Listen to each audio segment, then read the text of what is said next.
नमस्कार दोस्तों, आज मैं लूणी नदी को लेकर आपके सामने चर्चा करूंगा। इससे पहले वाली नदियां, आंतरिक प्रवाह की नदियां, पूर्व की तरफ बहने वाली नदियों को ठोस और मजबूत बना लेना। आज हम पश्चिमी राजस्थान की नदियों को trick wise, basic knowledge wise, मानचित्र वाइज पढ़ेंगे। उसमें हम पढ़ेंगे कौन सी नदी को? लूणी नदी के बारे में। किस नदी के बारे में? लूणी नदी के बारे में बेसिक जानकारी क्या है उसकी बात करते हैं। लूणी नदी की बेसिक जानकारी है ये 1, 2, 3 इस प्रकार का डायग्राम हम बना लेते हैं। पहली बेसिक है उद्घाटन कहाँ से है? लो जी,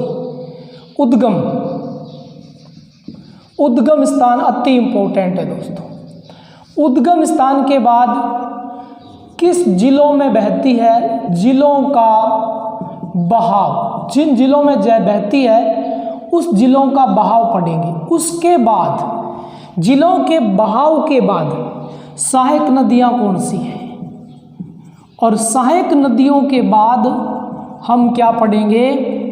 अंत कहाँ है, नदी का अंत कहाँ हो रहा है, उद्गम कहाँ से है, किन जिलों में बहती है, सहायक नदियां कौन सी है, और अंत कहाँ है नदी का? उद्गम है देखो नाग पहाड़ से, और ये नाग पहाड़ कहाँ पड़ता है साथियों? ये पड़ता है अजमेर जिले में। अब प्रश्न ये है, नाग पहाड़ 1 नंबर पर रखोगे लूणी नदी के उद्गम से संबंधित। यदि नाग पहाड़ ऑप्शन में नहीं है तो क्या करोगे? 2 नंबर पर आप करोगे आना सागर झील करोगे दोस्तों। कौन सी झील? आना सागर झील।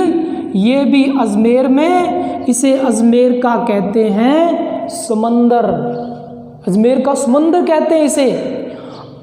अरुणोराज ने बनवाई थी, जो अजमेर के चौहानों में था। बिजोलिया शिलालेख के अनुसार अरुणोराज ने इसका निर्माण करवाया था। देखो तो उद्गम कहाँ से है? नाग पहाड़ पहले पे रखोगे, नाग पहाड़ ऑप्शन में नहीं है तो आना सागर झील करोगे। किन जिलों में बहती है? ट्रिक याद रखना, अपना, बजाज, बजा और जय।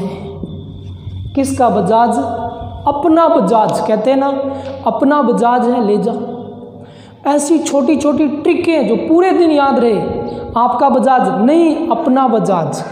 और पर अजमेर जहाँ से निकलती है उसमें बहती है, पै पर पाली में बहती है, नै पर नागौर में बहती है, बै पर बाड़मेर में बहती है, जय पर जोधपुर में बहती है, और जय पर जालोर में बहती है। ये रहे दोस्तों 1, 2, 3, 4, 5, 6 जिले राजस्थान की। मैं ये कौन सी नदी करवाऊँ सोचो? तीसरी नदी जो 6 जिलों में, लूणी 6 में, बनास 6 में और चंबल भी 6 में। देखो मैं कौन सी करवा रहा हूँ? ये तीसरी नदी जो 6 जिलों में है। तो ये हुए जिले। अब अति महत्वपूर्ण प्रश्न क्या है? सहायक नदियाँ कौन सी है? तो याद रखना लूणी की बात याद रखना। तो याद रखना किसको?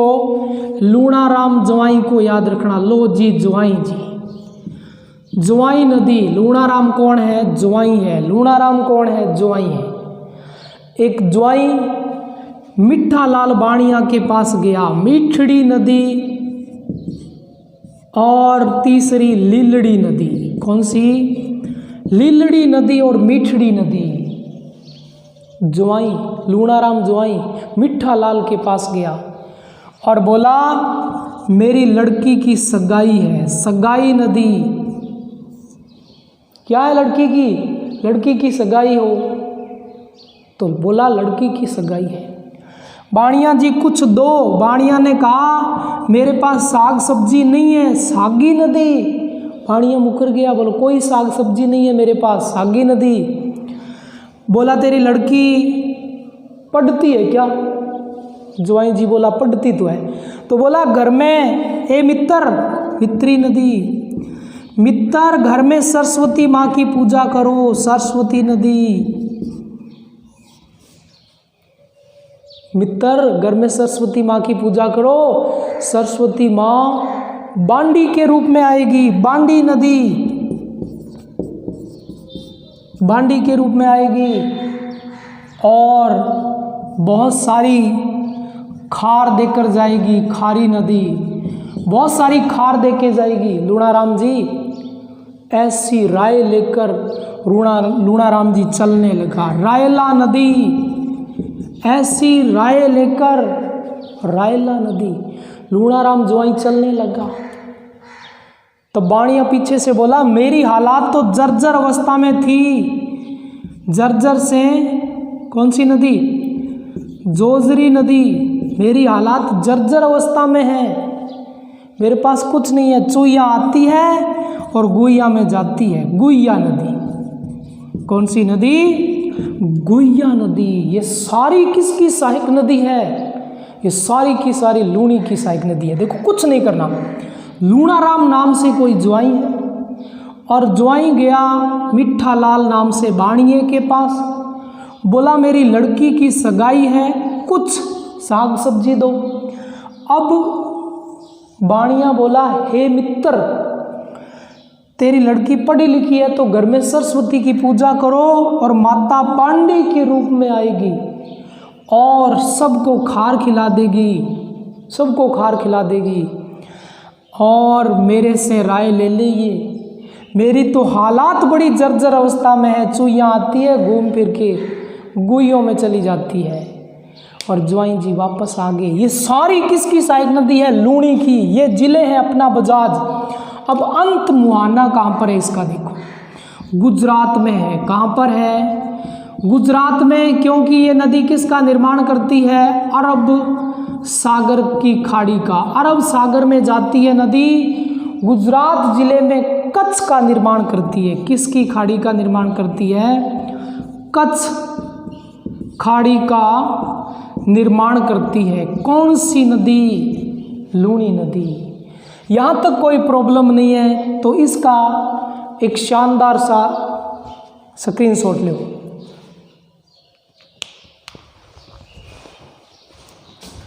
इसका ले लिया होगा साथियों आपने स्क्रीनशॉट। एक अच्छे तरीके से, एक व्यवस्थित रूप से मैंने ये करवाया है। अब देखो हम इन सभी के बारे में चर्चा करेंगे। अंत तक नदी कैसे पहुंचती है इनके बारे में भी एक शानदार ढंग से चर्चा करेंगे साथियों। अब देखो, मैप में बाद में बताऊंगा, पहले नदी को खुली बना रहे हैं अपने, ठीक है। अब देखो, ये है अजमेर जिला। कौन सा जिला है? अजमेर जिला। लो जी, यहाँ बढ़ा दिया अजमेर जिला। अजमेर में ये जो पहाड़ियाँ हैं, ये पहाड़ियाँ, ये जो आपको दिखाई दे रही है पहाड़ियाँ, ये पहाड़ियाँ दिखाई दे रही है, ये है सारी की सारी नाग पहाड़ी। कौन सी पहाड़ी है? ये नाग पहाड़ है साथियों। ये अजमेर का नाग पहाड़ है। यहाँ पर आना सागर झील है। ये रही आना सागर झील। आना सागर झील नज़दीक में ही है, लेकिन पहल किसकी है? नाग पहाड़ की वर्षा। ये हो रही है यहाँ पर वर्षा। देखो, जब भी यहाँ वर्षा होती है तो नदी ऐसे निकलती है। ये देखो, ऐसे जाती है नदी, ऐसे। ये देखो, ऐसे नदी जा रही है, ऐसे नदी जा रही है। ये देखो, इस प्रकार नदी जा रही है। देखो, ये इस प्रकार नदी इस प्रकार चली गई। ये यहाँ पर, ठीक है। ये क्या है? कच्छ। लो, कच्छ का निर्माण कर दिया। ये देखो, ये कच्छ में चली गई। कहाँ से निकली? नाग पहाड़ से। ये जा रही है नदी। ये देखो, ये जा रही नदी, ये गई, ये कच्छ में गई। इसकी यहाँ से लेकर यहाँ तक इसकी जो लंबाई है उसकी चर्चा कर लेते हैं तो वो है कितनी? 395 किलोमीटर। 395 किलोमीटर इसकी क्या है?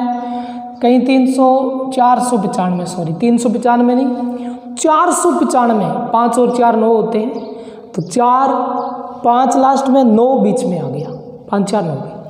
तो 495 किलोमीटर ये नदी है। कितने ज़िले हैं? पहला अजमेर है, ये रहा।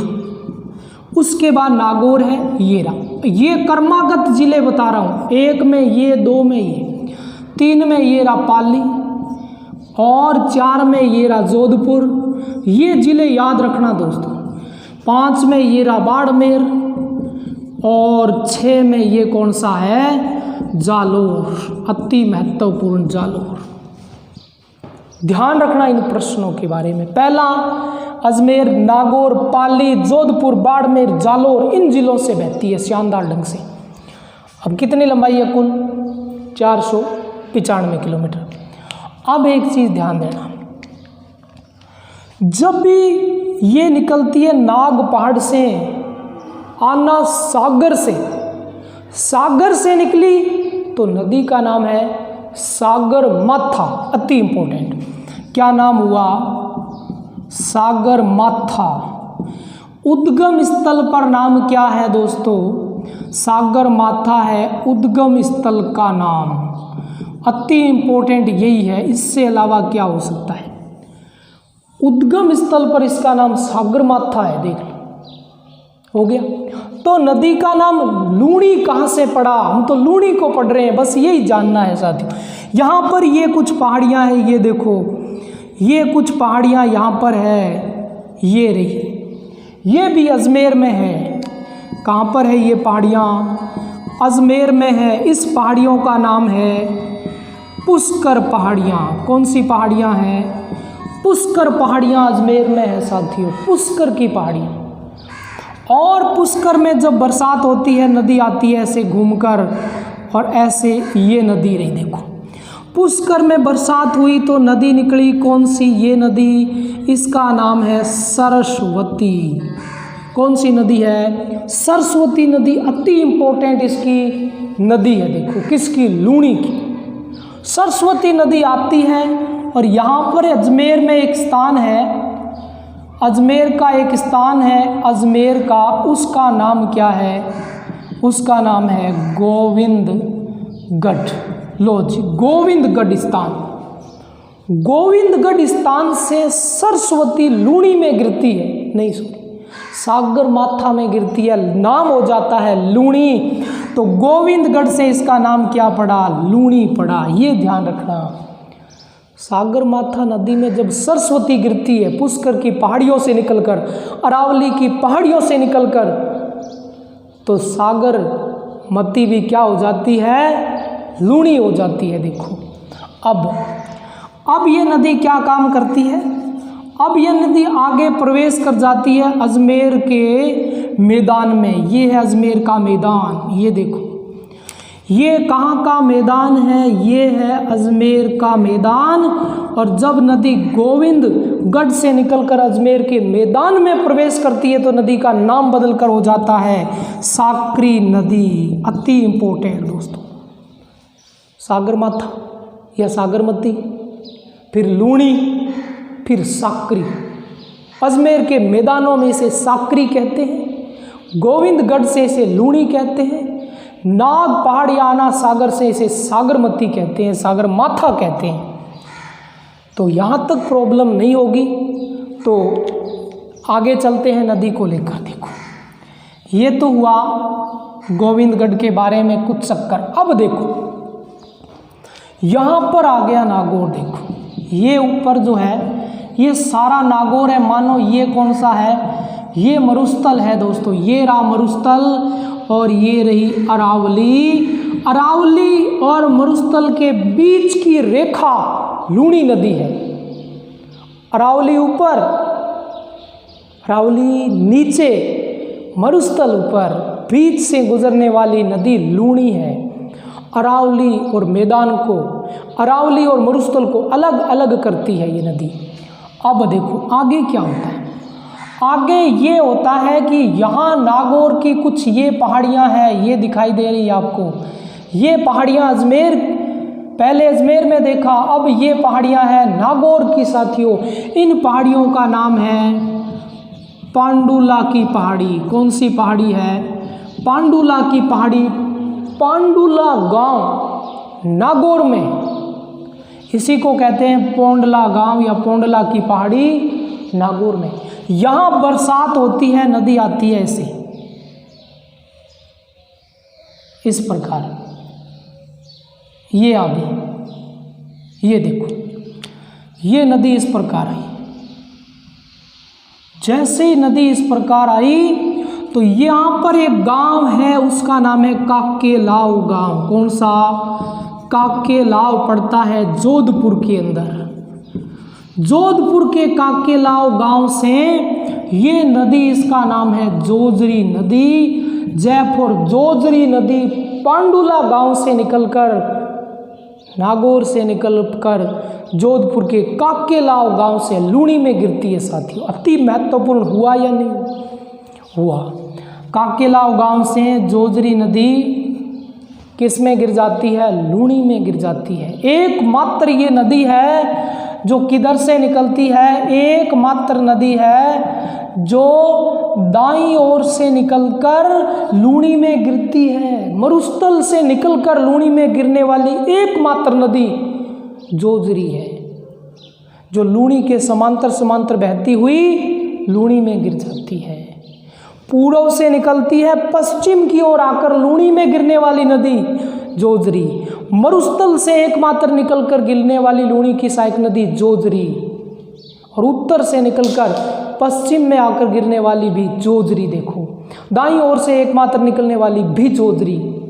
देखो, हर प्रश्न को इस प्रकार ही हम हल करते जाएंगे। देखो, अब देखो, इस नदी के बारे में पढ़ लिया हमने, कोई दिक्कत नहीं। अब देखो, इधर है, यहाँ पर ये था पाली था, यहाँ पर है ये उदयपुर।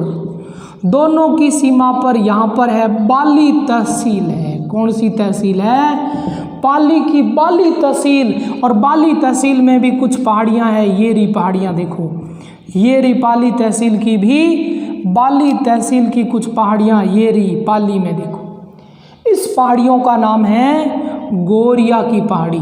गोरिया की पहाड़ी। अब गोरिया की पहाड़ी में जब भी रिमझिम रिमझिम बरसात होती है तो लूणी की सबसे बड़ी सहायक नदी निकलती है, और उसका नाम क्या है? पालिया ज्वाई है। पालिया ज्वाई है। पालिया ज्वाई है। ये पालिया ज्वाई है। पालिया ज्वाई है। पालिया ज्वाई है। ये नदी कौन सी है? ज्वाई नदी है। देखो, ये निकलती है जी। किसकी? लूणी की सबसे बड़ी सहायक नदी ये निकलती है जी। लूणी की सबसे बड़ी सहायक नदी अरावली से निकलती है। और इसके बारे में देखो, नदी का उद्गम गोरिया गांव, बाली तहसील, पाली जिला, और अंत कहाँ पर है? यहाँ पर है। कहाँ पर? समदड़ी के अंदर। और समदड़ी कहाँ पड़ती है? बाड़मेर में पड़ती है। समदड़ी बाड़मेर। वैसे समदड़ी के पास में एक गांव आता है, गांधव गांव। पहले मान्यता गांधव गांव को देनी है साथियों। पहली मान्यता गांधव गांव को है। गांधव गांव समदड़ी के पास में बाड़मेर में, वहाँ से ज्वाई नदी लूणी में गिरती है। निकलती कहाँ से? गोरिया गांव से। अब देखो, अब एक और होता है, जालोर में एक स्थान पड़ता है। यहाँ जालोर है, और इस जालोर में एक स्थान पड़ता है रायला। कौन सा पड़ता है? ये है रायला। और जालोर में ये जो रायला स्थान पड़ता है, इस रायला से खारी नदी गिर जाती है साथियों। किस में? और खारी नदी गिरती है किस में? ज्वाई में। रायला गांव जालोर में स्थित है, और वहीं से खारी नदी गिरती है ज्वाई के अंदर, और ज्वाई खारी का जल लेकर सीधा लूणी में गिरती है। अब देखो, यहाँ पर ये स्थान क्या है? ये स्थान है सुमेरपुर, और सुमेरपुर पड़ता है पाली के अंदर। और यहाँ पर क्या है? बना हुआ है ज्वाई नदी पर ज्वाई बांध। इसे कहते हैं मारवाड़ का अमृत सरोवर कहते हैं। अमृत सरोवर कहते हैं। इस प्रश्न पर जाना, ज्वाई नदी, सुमेरिया ज्वाई है पाली का, पाली जिला सुमेरपुर गांव, ज्वाई नदी पर ज्वाई बांध, मरुस्थल का अमृत सरोवर कहते हैं। और मारवाड़ का अमृत सरोवर और मरुस्थल का सबसे बड़ा बांध है। ये सबसे बड़ा बांध है। और राजस्थान की बात करें तो जल भंडारण में बात करें तो ये जल भंडारण में है चौथा बड़ा बांध। इतने इंपॉर्टेंट प्रश्न है। मरुस्थल का सबसे बड़ा बांध, और यदि बात करें राजस्थान का तो जल भंडारण में चौथा बड़ा बांध यही है। तो यहाँ तक हमने पढ़ा, किसी प्रकार की कोई प्रॉब्लम नहीं है। और ये ज्वाई नदी लूणी की सबसे बड़ी सहायक नदी है, लूणी की सबसे बड़ी सहायक नदी है, इसका ध्यान रखना। यहाँ तक स्क्रीनशॉट लो, आगे पढ़ते हैं।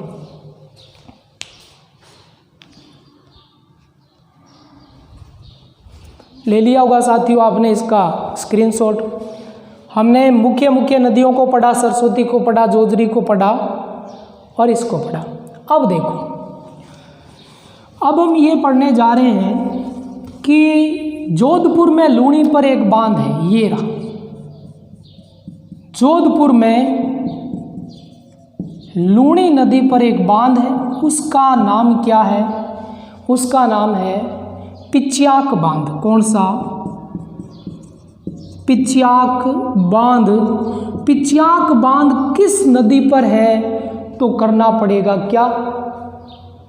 लूणी नदी पर जोधपुर में।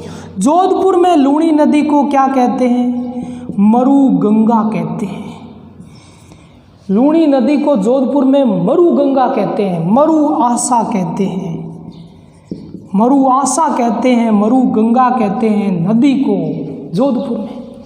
अब नदी जोधपुर के बाद सीधा प्रवेश करेगी बाड़मेर में। बाड़मेर में क्या है इसकी चर्चा करेंगे। यहाँ पर ये रही, ये बाड़मेर की है बालोतरा तहसील।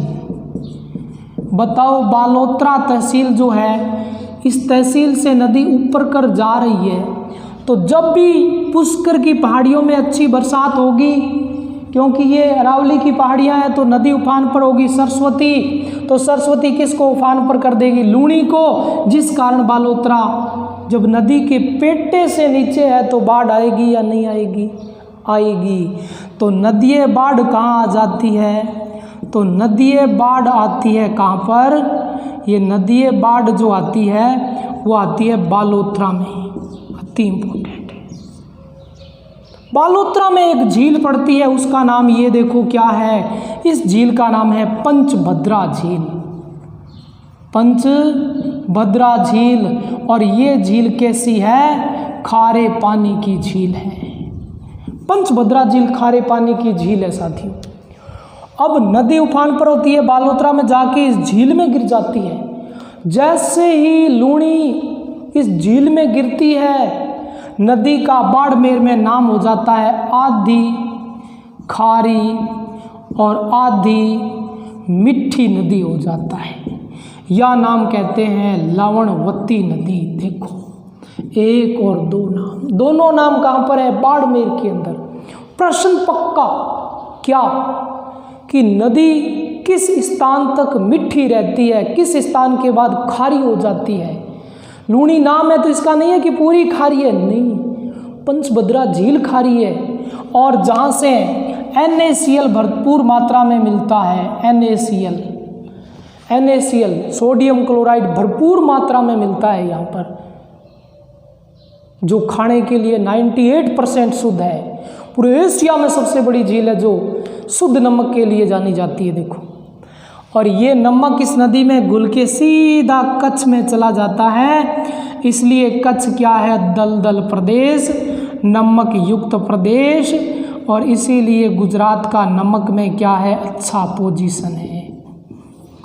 पूरा पंचभद्रा का नमक नदी के साथ बहकर चला जाता है कच्छ, गुजरात में पूरा फैल जाता है पंचभद्रा का नमक कच्छ के अंदर। देखो, तो पढ़ा आपने कि पंचभद्रा झील में गिरने के बाद ये आगे चली जाती है। और यहाँ तक आप स्क्रीनशॉट लो, फिर पढ़ते हैं जालोर के बारे में। तो ले लिया होगा साथियों, अब मैं इसको साफ कर देता हूँ। अब मैं बता रहा हूँ आपको अंतिम जिला, अंतिम जिले का नाम है जालोर। नदी जालोर में क्या करती है? ये पूरा प्रदेश जालोर का है। यहाँ पर क्या है? सांचौर तहसील है साथियों। कौन सी? सांचौर तहसील है, इसे कहते हैं राजस्थान का पंजाब कहते हैं साथियों। बहुत इंपॉर्टेंट है राजस्थान का पंजाब, क्योंकि यहाँ से लूणी में 5 नदियाँ गिरती है। लूणी में 5 नदियाँ गिरती है, तो पंजाब बना या नहीं बना? 5 नदियों का बीच का भाग ही आब होता है, तो हो गया पंजाब। पंच प्लस आब पंजाब हो गया। जैसे दोआब होता है, तिवाब होता है, चुआब होता है, उसी प्रकार पंजाब होता है।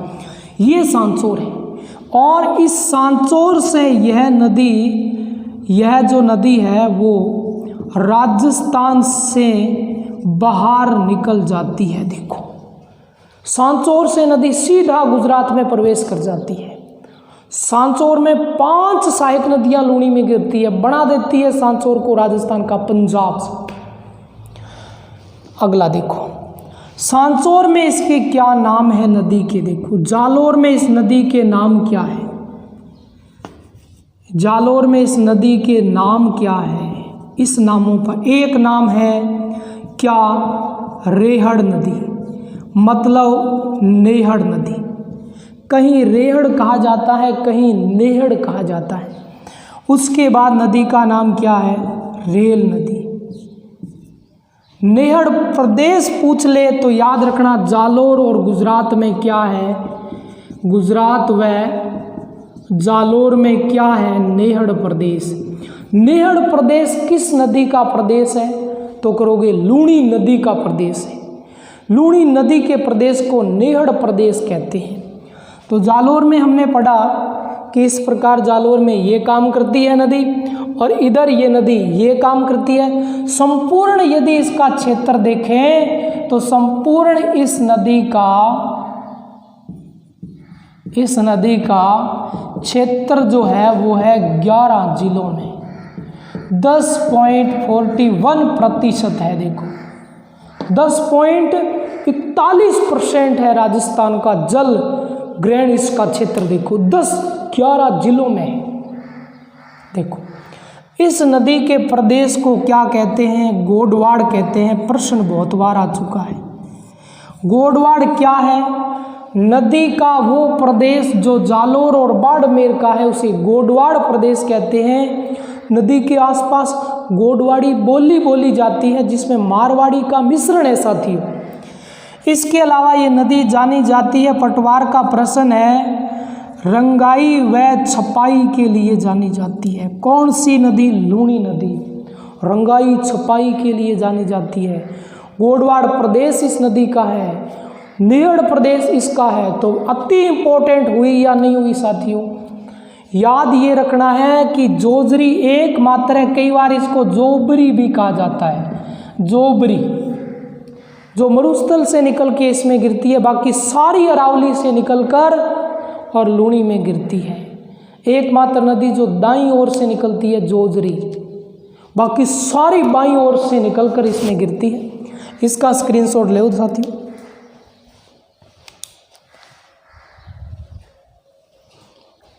तो ले लिया होगा साथियों आपने इसका स्क्रीनशॉट। तो आज हमने अच्छे तरीके से नागपाड़ से लेकर कच्छ तक जो सभी जिले थे, जो 3 महत्वपूर्ण नदियां थी, उनके बारे में पढ़ा। अगला जो हमारा लूणी नदी का भाग होगा उसमें लूणी नदी के जो एक और अति इम्पोर्टेंट प्रश्न बनता है नामकरण से कि इस नदी को कालिदास ने क्या कहा है। कालिदास ने इस नदी को क्या कहा है? तो इसको कहा है अंतःसलीला। क्या कहा है? अंतःसलीला कालिदास ने इस नदी को कहा है।